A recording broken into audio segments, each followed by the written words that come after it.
함께 읽습니다. 끝날에 이르러는 여호와의 전의 산이 산들의 꼭대기에 굳게 서며 작은 산들 위에 뛰어나고 민족들이 그리로 몰려갈 것이라. 곧 많은 이방 사람들이 가며 이르기를 오라 우리가 여호와의 산에 올라가서 야곱의 하나님의 전에 이르자. 그가 그의 도를 가지고 우리에게 가르치실 것이니라. 우리가 그의 길로 행하리라 하니 이는 율법이 시온에서부터 나올 것이요 여호와의 말씀이 예루살렘에서부터 나올 것입니다. 그가 많은 민족들 사이에 이를 심판하시며 먼 곳 강한 이방 사람을 판결하시리니 무리가 그 칼을 쳐서 보습을 만들고 창을 쳐서 낫을 만들 것이며 이 나라와 저 나라가 다시는 칼을 들고 서로 치지 아니하며 다시는 전쟁을 연습하지 아니하고 각 사람이 자기 포도나무 아래와 자기 무화과나무 아래에 앉을 것이라. 그들을 두렵게 할 자가 없으리니 이는 만군의 여호와의 입이 이같이 말씀하셨습니다. 만민이 각각 자기의 신의 이름을 의지하여 행하되 오직 우리는 우리 하나님 여호와의 이름을 의지하여 영원히 행하리로다. 여호와께서 말씀하시되 그날에는 내가 저는 자를 모으며 쫓겨난 자와 내가 환난 받게 한 자를 모아 발을 저는 자는 남은 백성이 되게 하며 멀리 쫓겨났던 자들이 강한 나라가 되게 하고 나 여호와가 시온산에서 이제부터 영원까지 그들을 다스리라 하셨나니 너 양떼의 망대요 딸 시온의 산이요 이전 권능 곧 딸 예루살렘의 나라가 내게로 돌아오리라. 이제 내가 어찌하여 부르짖느냐. 너희 중에 왕이 없어졌고 내 모사가 죽었으므로 내가 해산하는 여인처럼 고통함이냐. 딸 시온이여 해산하는 여인처럼 힘들여 할지어다. 이제 내가 성읍에서 나가서 들에 거주하며 또 바벨론까지 이르러 거기서 구원을 얻으리니 여호와께서 거기서 너를 내 원수들의 손에서 속량하여 내시리라. 이제 많은 이방 사람들이 모여서 너를 치며 이르기를 시온이 더럽게 되며 그것을 우리 눈으로 바라보기를 원하노라 하거니와 그들이 여호와의 뜻을 알지 못하며 그의 계획을 깨닫지 못한 것이라. 여호와께서 곡식단을 타작마당에 모음같이 그들을 모으셨나니 딸 시온이여 일어나서 칠지어다. 내가 내 뿔을 모세 같게 하며 내 굽을 롯 같게 하리니 내가 여러 백성을 쳐서 깨뜨릴 것이라. 내가 그들의 탈취물을 구별하여 여호와께 드리며 그들의 재물을 온 땅에 주께 돌리리라. 아멘. 예. 오늘 우리 소외연소연구소는 한 번째 시간인데 회복의 정점이라는 제목을 가지고 말씀 함께 나누겠습니다. 오늘 이 말씀이 사장 말씀이 참 난해한 말씀인데 여러분들 잘 들으시고 생각하시면서 따라오시면 되겠습니다. 이 사장 말씀은 두 가지 분위기로 딱 나뉘어집니다.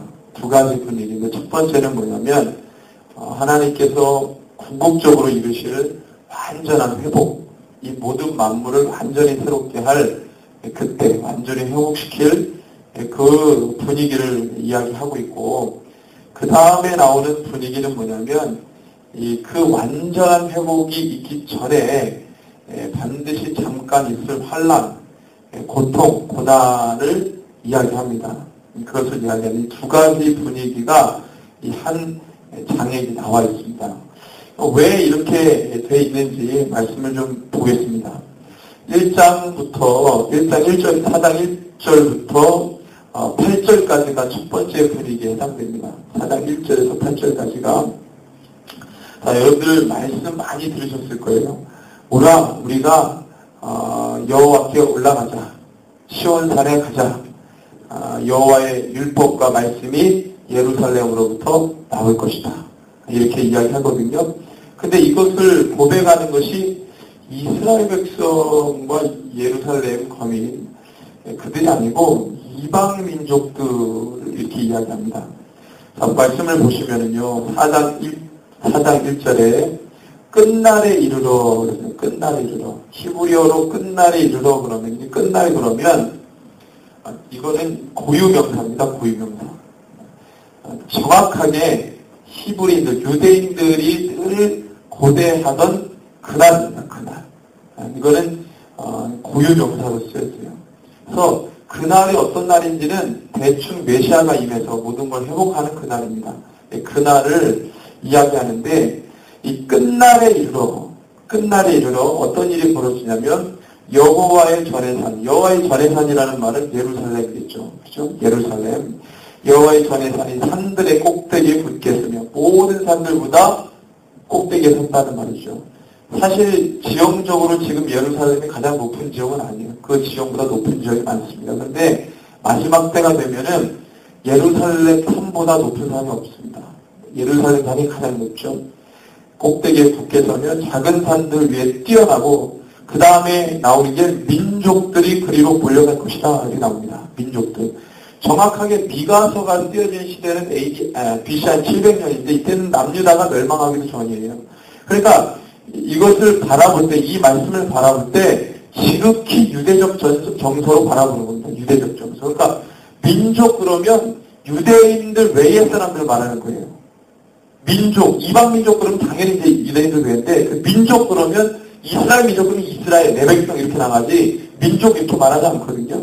그러니까 민족 그러면 유대적 정서에서는 유대 민족 말고 이스라엘 민족 말고 타민족을 말하는 겁니다. 모든 사람들.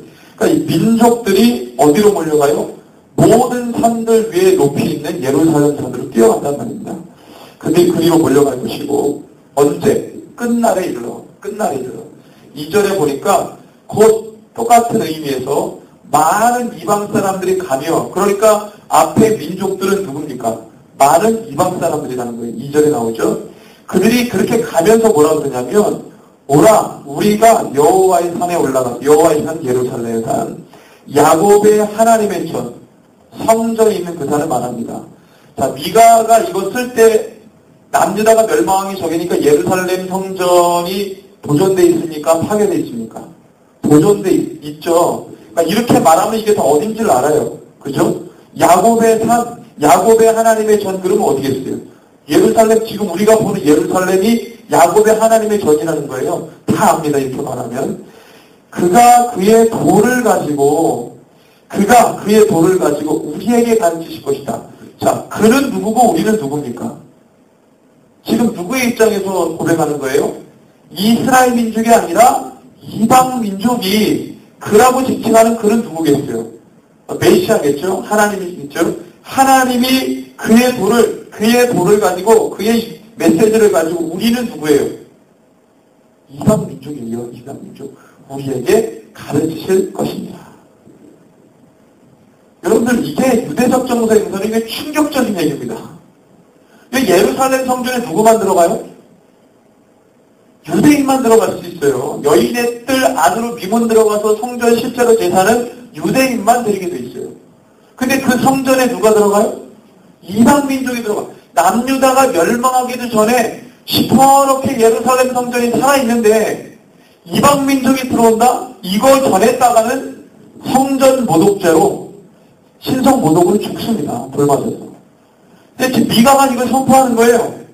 여러분들 유대인들이 생각할 때 이방 민족이 예루살렘 성전에 들어오는 때는 내 눈이 흙이 들어가기 전에 그런 일은 다시 없죠. 절대로 있을 수 없는 일을 얘기하는 거예요, 지금. 만약에 그런 일이 벌어졌다 그러면은요, 우리가 알지 못하는 다른 예루살렘 성전이면 모르겠지만, 내가 지금 내 눈으로 목도하고 있는 예루살렘 성전에 이방인들이 와가지고 뭘 듣는다, 율법을 듣는다, 말씀을 듣는다, 제사를 지낸다, 이건 있을 수 없는 일입니다. 그럴 수밖에 없는 이유는, 지금 이 미가서 같은 경우는 여러분들 요담, 아하스, 히스기야, 우시야, 요담, 아하스, 히스기야가 이 우시야부터 히스기야까지는 이스라엘의 그래도 괜찮은 시대였어요. 물론 중간에 타락한 왕도 있었지만 이 그나마 괜찮은 시대 때 이 선지자들이 사역을 했습니다. 이때 동시대의 북이스라엘은 호세아나, 그죠? 그 다음에 누구죠? 우리가 누구 했죠? 호세아, 기억 안 나세요? 요나, 또 아모스. 이게 어디죠? 북이스라엘. 남유다는 누가 있습니까?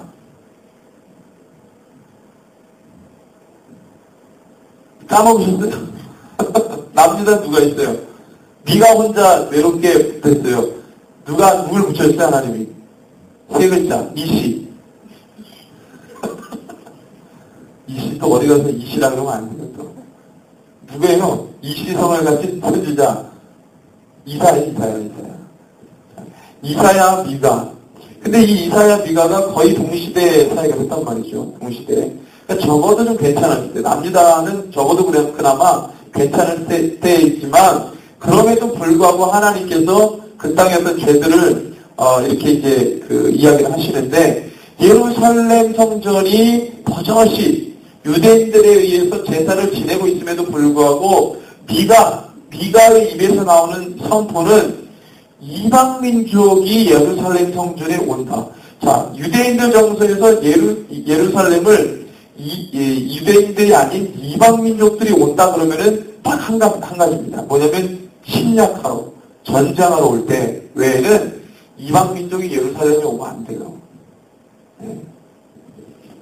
자, 그러면 상식적으로 요 시기는 미가를 기준으로 했을 때, 미가를 기준으로 했을 때, 북이스라엘은 약 한 40년 후에 망하고, 남유다는 한 150년 후에 망해요. 미가를 기준으로 했을 때, 어느 시대가 되면 이방민족이 예루살렘 성전에 뛰쳐오겠습니까? 그날이 언제겠습니까?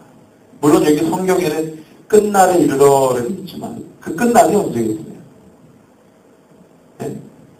지금 여러분들 이것을 해석하는 많은 사람들의 이야기는 지금 지나지 않은 역사, 앞으로 올 역사에 분명히 이것이 이루어질 거라고 말합니다. 지금은 성전이 없죠? 예루살렘 성전이 없어요. 제2성전 무너졌고 3성전을 지으려고 준비 중에 있지만 아직 그 성전은 지어지지 않았습니다. 그러니까 앞으로 다가올, 이전의 역사에도 없었거든요. 그렇죠? 이방민족이 와가지고 예루살렘에서 율법을 배우고 말씀을 배우고 그랬던 적은 없습니다. 여러분들 사도행전에 보면 빌립 집사가 누구에게 복음을 전하죠? 에티오피아의 네시, 간다게라는 여왕의 네시가 빌립 집사에 의해서 복음을 들어요. 그 네시가 왜 유대 땅을 밟았습니까?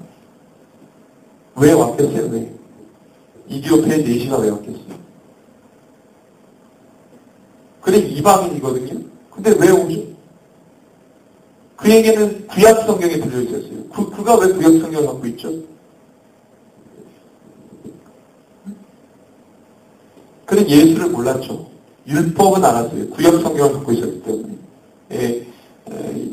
성서학자들이 이야기할 때는 솔로몬이 이디오피아에서 온 그 공주와 정략 결혼을 맺을 때 상당 많은 부분 이 하나님에 대한 메시아 신앙이 그 나라에 전해져서 그때부터 야훼 신앙이 거기 이제 이렇게 뿌리를 심게 됐다. 그러면서 이제 그런 어떤 야훼를 믿는 사람들이 이제 생겨나게 돼서 그 에티오피아의 내시도 이제 구약 성경을 가지고 그 땅에 절기 때문에 오면 절기를 지키러 왔다가 돌아가는 길에 성경을 읽으니까 답답하잖아요. 도대체 이게 무슨 소리인지 모르잖아요. 그때 성령의 지시에 의해서 빌립이 그 내시를 만나게 되고 그 내시에게 예수를 가르치니까 성경이 열어지잖아요.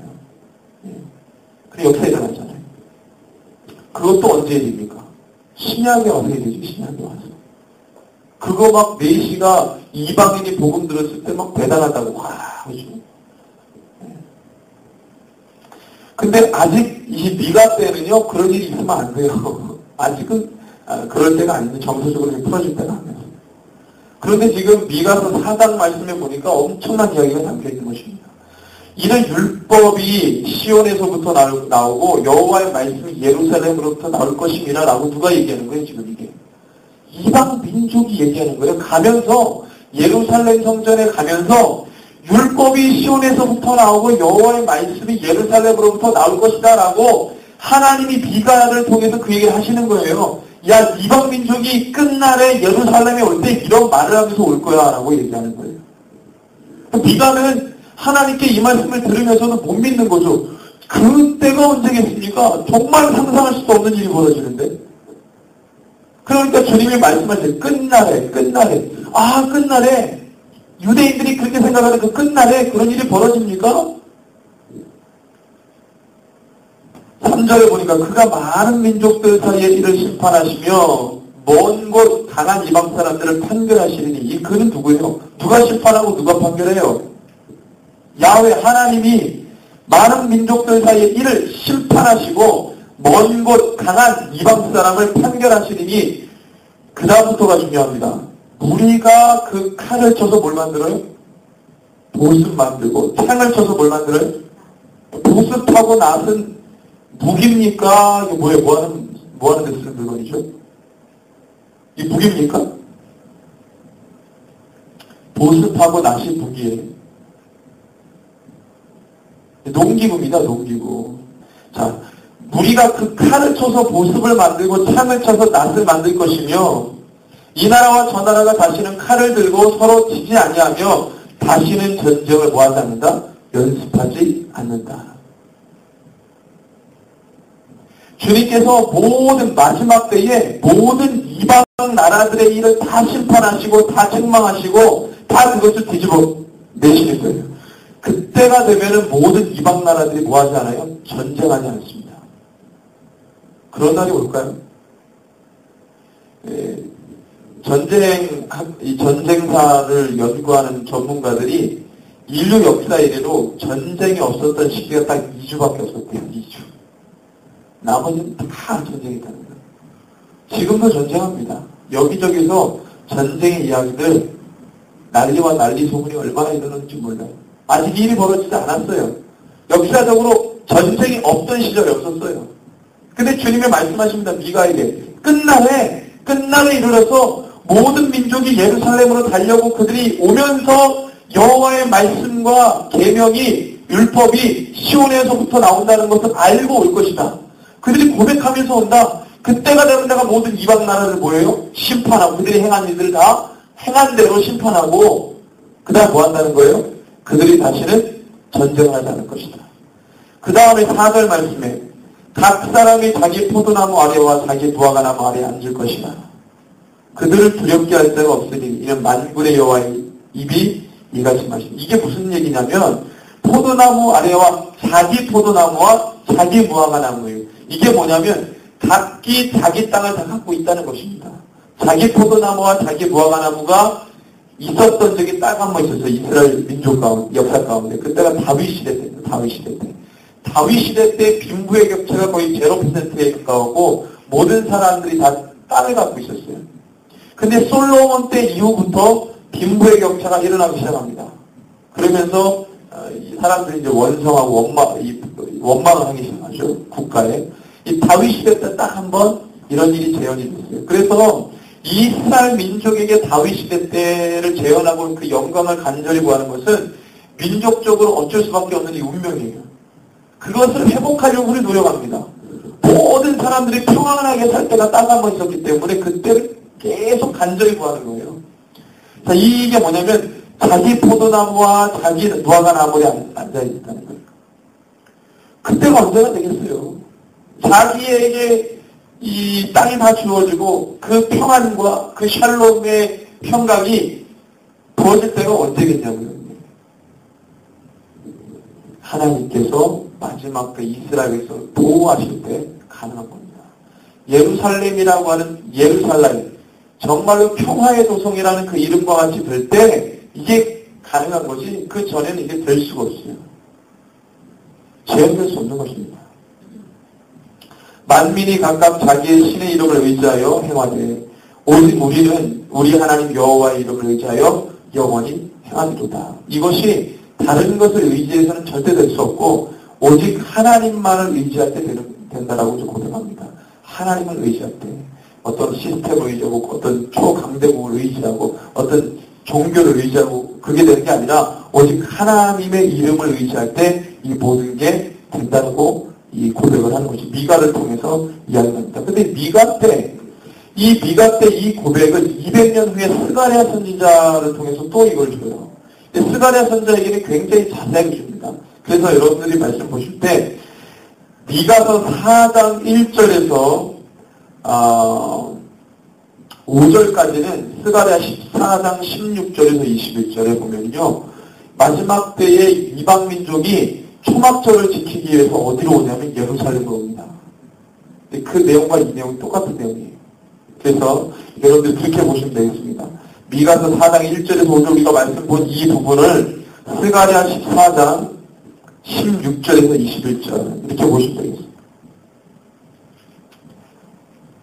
자, 그리고 6절부터 보면은 여호와께서 말씀하시되 그 날에는 내가 저는 자를 모으고 쫓겨난 자와 내가 환난받게 하는 자를 모아 발을 저는 자는 남은 백성이 되게 하며 멀리 쫓겨났던 자들이 강한 나라가 되게 하고, 이 말은 뭐냐면 모든 연약한 자들을 마지막 때 강하게 하신다는 얘기입니다.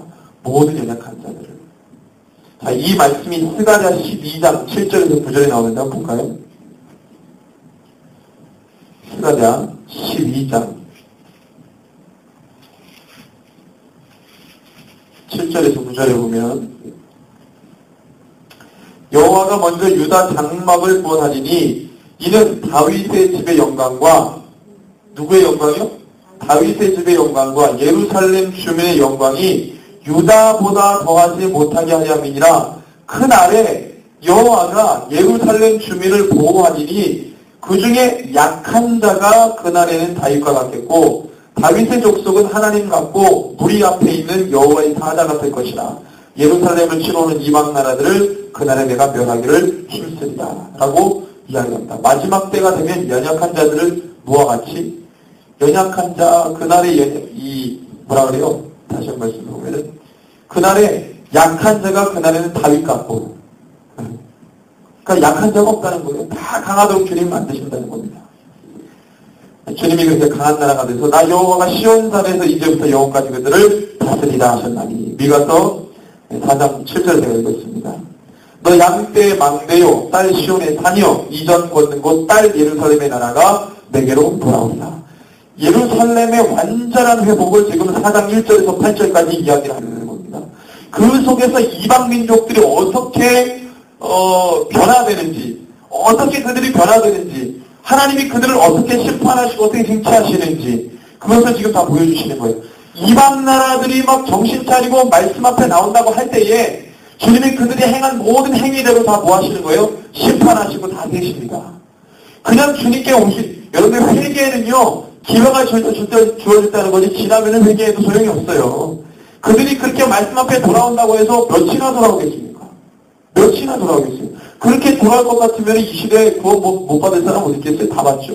그렇게 해서 돌아올 것 같아요. 근데 여기 그렇게 해서 구원받았다는 구절이 없어요. 그들이 그렇게 주님께로 돌아왔지만 그들이 정말 하나님의 백성이 될 수 있다고 말하지 않습니다. 제가 아주 이 스가랴의 말씀에 보면은요, 조금 여러분들이 충격적인 이 말씀이 있는데 13장 7절에서 9절에 보면, 자, 마지막 때에 누가 남냐 이걸 얘기해요.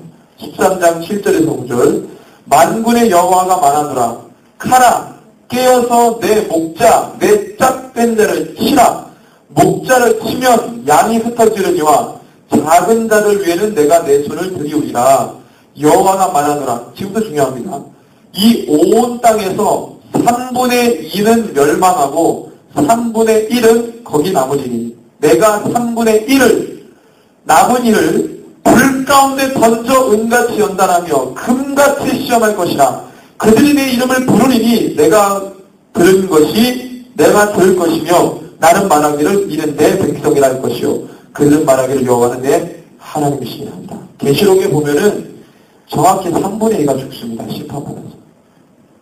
그리고 3분의 1이 살아요. 스가랴 말씀이 나옵니다. 미가서에도 그 말을 하시는 거예요. 여러분들 마지막 때에 내가 돌아오고 싶다 그래서 돌아와지는 게 아니에요. 주님께서 분명히 정한 사람들이 있습니다. 그는 이미 하나님의 일을 받은 자들이에요. 성령의 입침 받은 자들이에요.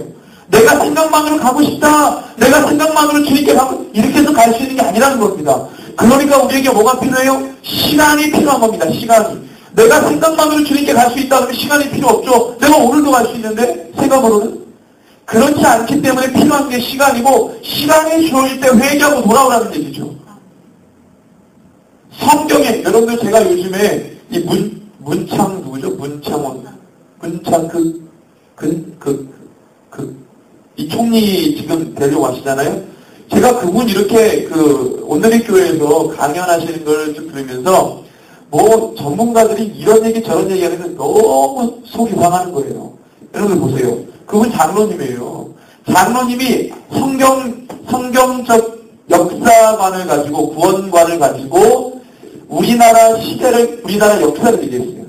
성경관이라고 하는 것은 하나님의 관점으로 바라보는 역사를 이야기하는 겁니다. 여러분들 역사의 주관자는 하나님이시거든요. 하나님이 역사를 운행해 가시고 다스려 가십니다. 역사의 주인은 하나님이시죠. 그리스도인이라면 누구나 다 그렇게 생각합니다.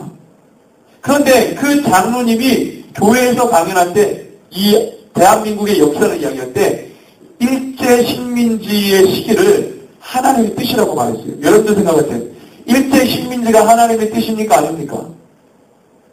여러분들 생각할 때 물론 우리가 고통스러웠지만 하나님의 뜻이 맞습니다. 성경에 나와요. 여러분들 제가 오늘 어떤 앵커가 그런 얘기를 하더라고요. 문창극 총리 되실 분에 대해서 옹호하는 이야기를 하니까 앵커가 전문가님의 말은 내가 다 이해하지만 딱 내가 받아들일 수 없는 말 한 가지가 일제 식민지가 하나님의 뜻이라는 발언은 제가 절대로 용납을 못하겠습니다. 그러면서 앵커가 제안하는 말이 저도 크리스찬입니다. 그래서 나도 크리스찬인데 일제 식민지가 하나님의 뜻이었다고는 못 받아들인다 이거예요. 여러분들 이게 마지막 때는 말을 조심해야 되거든요. 그런데 그리스도인들 중에서도 다른 역사관을 갖지 않은 사람들이 많습니다. 다른 역사관이라는 것은 학교에서 역사 시험을 봐가지고 100점 맞은 사람을 다른 역사관이 있다 이렇게 말하지 않습니다. 하나님의 중심을 가지고 역사를 바라보는 사람이 객관적이고 균형 잡히고 건강적인 역사를 갖고 있는 거예요. 하나님이 허락했어요. 왜? 우리 민족을 사랑하셔서. 우리 민족을 사랑하시기 때문에 그렇게 하신 거예요. 그렇게 안 했으면 우리나라 복음을 못 받아들였습니다.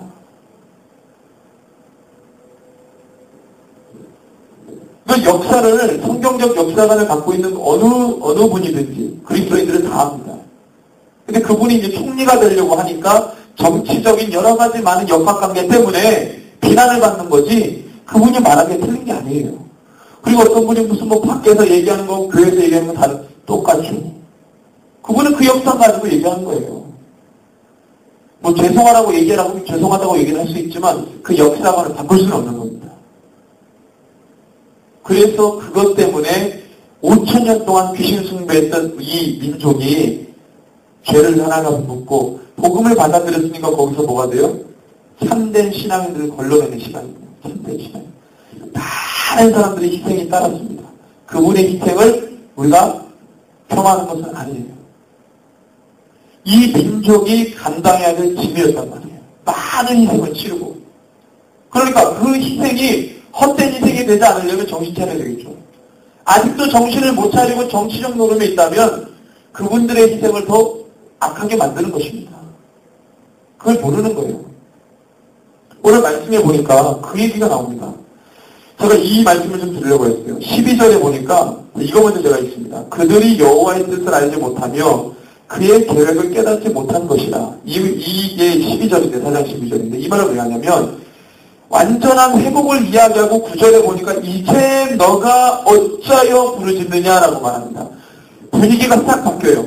완전한 회복을 쭉 마지막 날에 얘기를 하면서 9절에 딱 분위기가 전환되면서 하는 말이 이제 너가 어찌하여 부르짖느냐? 너 왜 우냐 이거예요. 너 지금 왜 구하냐 이거예요. 너희 중에 왕이 없어졌고 내 모사가 죽었으므로 너가 해산하는 여인처럼 고통함이냐? 라고 묻는 것입니다. 이 말은 뭐냐면 너 지금 왜 징징대냐? 너희들에게 왕이 없어졌고 너희들을 살려줄 모사꾼 그 다음에 너희들을 그렇게 너희들이 의지했던 그 방백들 그들이 다 없어졌기 때문에 징징 우는 것이냐? 이게 묻는 겁니다. 이 말뜻 안에 뭐가 있냐면 이렇게 이전에 1절부터 8절까지 이렇게 하나님의 회복의 멋진 계획과 뜻을 모르고 왜 우냐 이 말입니다. 하나님의 너희를 향한 완벽한 회복을 하나님을 알면 말씀을 보면 다 아는데 지금 내가 주의 종들을 통해 다 너희들에게 먹여주는데 왜 이거는 못 깨닫고 왜 징징대며 우냐. 너희들이 그렇게 따라갔던 세상에 따라갔던 왕이 없어졌고 방백들이 죽었기 때문에 그러냐? 라고 주님이 묻는 겁니다. 그래서 니네들이 해산하는 여인처럼 그렇게 죽겠다고 하는 거냐? 10절에 주님이 이렇게 말합니다. 미가를 통해 딸 시온이여 해산하는 여인처럼 힘들여 나가지고 이게 뭐예요? 고통 받으라는 거예요. 고통 받으라는 거예요. 고통 피해가는 게 아니라 고통을 받으라는 거예요. 이제 너가 성읍에서 나가서 들에 거주하며 또 바벨론까지 이르러 거기서 구원을 얻으니. 구원을 어디서 얻어요? 포로로 끌려가고. 그러니까 이 얘기는 뭐예요? 너 고난을 받아라 그래. 너 구원이 거기 있어. 어디 있어요? 고난에 있는 거예요. 너 구원이 고난에 있어. 너가 지금 고난으로 들어가야 정신 차리고 내 앞에 나와 무릎 꿇고 주님 하면서 외쳐야 거기 구원이 있는 거야. 그렇게 말씀하십니다. 여호와께서 거기서 너를 내 원수들의 손에서 속량하여 내십니다. 자, 미가 때 받은 거예요. 미가 때는 남유다가 멸망하기도 전입니다. 미가 후에 150년 후에 멸망해요. 누구에게? 바벨론에게. 근데 지금에는 바벨론 정책을 쓰지 않고 정부가 친아수르 정책을 씁니다. 아직도 아수르가 시퍼렇게 눈뜨고 있었대요. 아직 아수르가 북이스라엘을 멸망하기도 전입니다. 그러니까 지금은 바벨론보다 뭐가 가까워요? 아수르가 가까워요. 근데 곧 아수르가 북이스라엘을 멸망시키고 예루살렘 문성까지 와요. 그러다가 포위로 풀려서 가죠. 왜? 바벨론이 막 반응하고 있었거든. 바벨론이 아수르를 누르고 느부갓네살이 치고 들어온 겁니다. 그게 150년 후의 일이에요. 아직은 뭐가? 아수르가 아직은 강할 때예요. 그러니까 정책을 어떤 정책을 써요? 친애국 정책, 친아수르 정책으로 갈려집니다. 신하들이. 정치적으로 남쪽의 정치가 친애국과 친바벨론, 친아수르로 나뉘어져요. 그래서 어디로 붙을까? 지금 줄다리기 하는 거죠. 정치 싸움합니다. 근데 지금 구원이 어디 있다는 거예요? 지금 어디 등장하지도 않은 바벨론에게 있다는 거예요. 이 당시에 사람들이 바벨론 알까요? 모를까요? 남유다 사람들이 바벨론 알까요? 모를까요? 바벨론 알아요. 바벨론이라는 사람들을 압니다. 근데 그 사람들은 아직 힘이 강성하지가 않아요. 근데 무슨 우리의 구원이 바벨론에 있어? 그러니까 미가도 이걸 받으면서도 이게 지금 자기의 유대인들의 정서와 맞지 않아요. 하나님의 역사는요, 우리의 한계를 뛰어넘습니다. 한계 뛰어넘어요. 우리는 언제나 어떻게 사고하냐면, 이 3차원의 틀 안에서 내가 지금 느끼고 보고 만진 것들을 종합해서 내가 뭔가를 판단하지, 그걸 뛰어넘어서 판단을 못해요. 그건 주님만은 그렇게 하십니다. 전문가들이 뭔가를 이렇게 자료를 수집 종합할 때, 자신들이 보고, 검증하고, 확인된 거를 가지고 자료 수집하지, 그걸 뛰어넘어서 뭔가를 못해요. 그러니까 하나님의 지혜보다 못한 겁니다. 그럼 이 시대의 선지자들이 정치를 공부했습니까? 정치학 박사학을 땄어요? 근데 역학관계를 너무나 잘 알아가지고 하는 겁니까? 아니죠. 순전히 하나님이 그들의 입에 집어넣어가지고 그들이 와가지고 선포한 겁니다. 그러니까 그 당시에 정치학 박사들도 누구 말을 들어야 돼요? 선지자의 말을 들어야 되는 거예요. 구원이 거기 있기 때문에. 그래 모르는 거죠. 그러니까 뭐 하는 거예요? 11절에. 이제 어떻게 되냐면 11절. 이제 많은 이방 사람들이 모여서 너를 치며 이르기를. 이스라엘을 친다 이거죠. 치며 이르기. 뭐라고 해요? 시온이 더럽게 되며 그것을 우리 눈으로 바라보기를 원한다. 지금 이방 민족이 너희들을 잡아먹으려고 진짜 원하고 있다.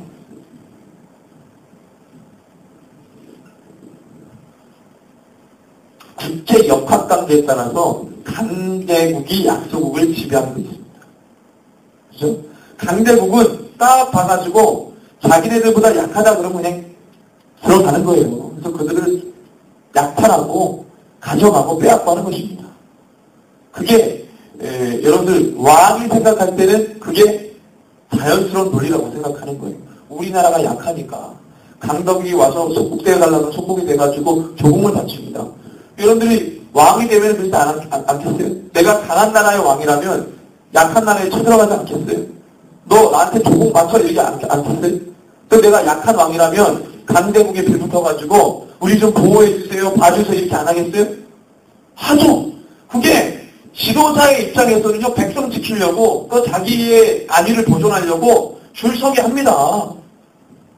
그게 마치 강대국이 어디 하늘에서 내려가지고 그 당시에는 고대 근동국가들 따는 생각이 있어요.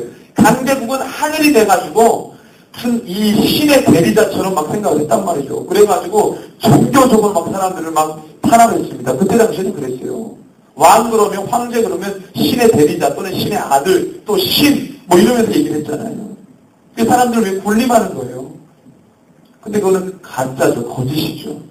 역사의 주관자 하나님이고 하나님이 허락하니까 하는 것이죠. 하나님의 세계 역사의 구도 어떻게 잡아가십니까? 장기 두는 것처럼 주님이 배치를 두는 거예요. 내 백성을 강하게 하려고 단련시키기 위해. 그런 논리에 따라서 하는 거예요. 그런데 강대국은 뭐라 그래요? 야, 내가 강하니까 너가 좀 망하는 꼴을 보고 싶다. 내가 너를 막 무참히 짓밟고 싶다. 그런 마음을 가지고 가지만 12절에 그들이 여호와의 뜻을 알지 못하며 그의 계획을 깨닫지 못하는 것이다. 일본은 그때 당시에 이 제국화 정책을 쓸 수밖에 없었던 이유가 있었습니다. 물론 쟤네 강한 나라, 우리 약한 나라에 있으니까 이렇게 하려고 했겠지만 그들은 그렇게 생각하겠죠. 강대국의 논리로. 그렇지만 그들은 뭘 몰랐어요? 자기네들이 강해서 그런 게 아니라 하나님이 그것을 허락하신 겁니다. 하나님의 계획과 뜻이라는 거예요. 우리도 그걸 알아야 된다는 거예요. 일본군은 무조건 잡아 죽일 놈들, 나쁜 놈들, 이거는 뭐 우리가 뭐 어쩌면 이렇게 말하는 게 아니라 이거는 하나님의 뜻이었고 계획이었다는 것을 알아야 되는 거예요. 그리스도인들이. 그걸 모르면 안 되는 거죠. 무조건 일본 놈들 죽일로. 원래 일본 놈들보다 더 나쁜 놈이 미국 놈들이에요. 그걸 여러분들은 아셔야 돼요. 착한 놈들이 없어요. 힘 가진 놈들은 다 나쁜 놈들이에요. 더하고 덜하고 문제가 있죠. 12절에 그들이 여호와의 뜻을 알지 못하며 그의 계획을 깨닫지 못하는 것이다. 여호와께서 어떻게 하시냐면 곡식단을 타작마당에 모음같이 그들을 모으셨나니 누구를 모아요? 이방 민족들을 그들의 욕심으로 행하도록 내버려 두도록 모으는 거예요. 그래서 자기네들 욕심대로 막 행합니다. 약소국을 막 침략하고 다 이렇게 모아요. 그럼 이제 어떻게 되죠? 딸 시온이요, 일어나서 칠지어다. 내가 내 뿔을 모세 같게 하며 내 굽을 룩 같게 하리니 너가 여러 백성을 쳐서 깨뜨릴 것이라. 마지막에 한 방을 딱 누구에게 허락하세요? 자기 백성에게 허락하는 거예요. 그 한 방을. 그러니까 주님이 다 이 계획을, 이 역사를 뭐 하는 거예요? 주도해 가시는 거예요. 강대국의 논리가 아니고 하나님의 주권에 의해서 이것이 하는 겁니다. 그래서 우리가 깨달을 수 있어야 되는 것이죠.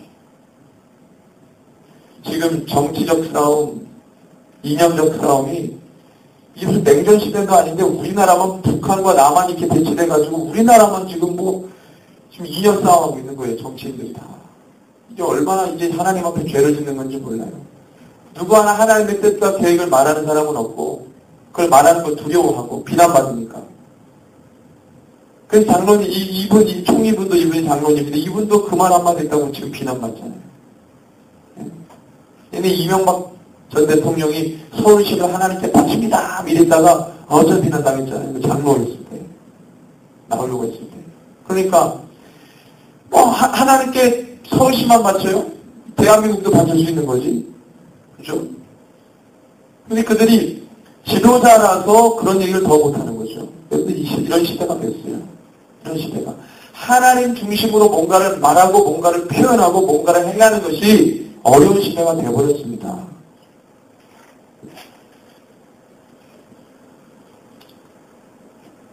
그래서 이 4장 말씀 전체가 정말로 하나님께서 회복을 일으키시는 그 정점에 벌어지는 여러 가지 일들에 대해서 우리에게 교훈하시고 말씀해 주시거든요.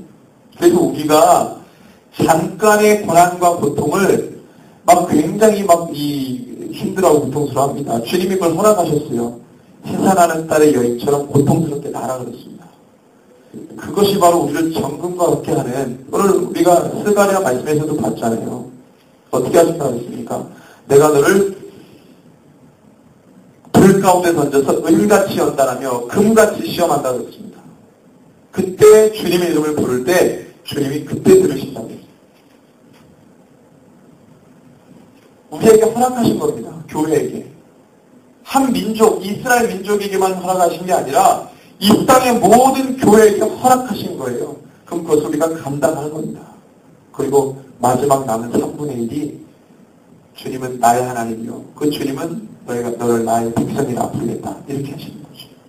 정금과 같이 불에 던져 정금과 같이 나오는 자들만 주님이 그렇게 부르시는 겁니다. 모든 사람이 될 수 없어요. 저희 여러분들이 마지막 때 주님께서 이끌어 가시는 역사를 바라보시면서 주님, 우리가 오늘도 준비되고 내일도 준비되는 교회가 되게 하여 주십시오. 이런 마음으로 결단하며 나아갔으면 좋겠습니다. 이 시간에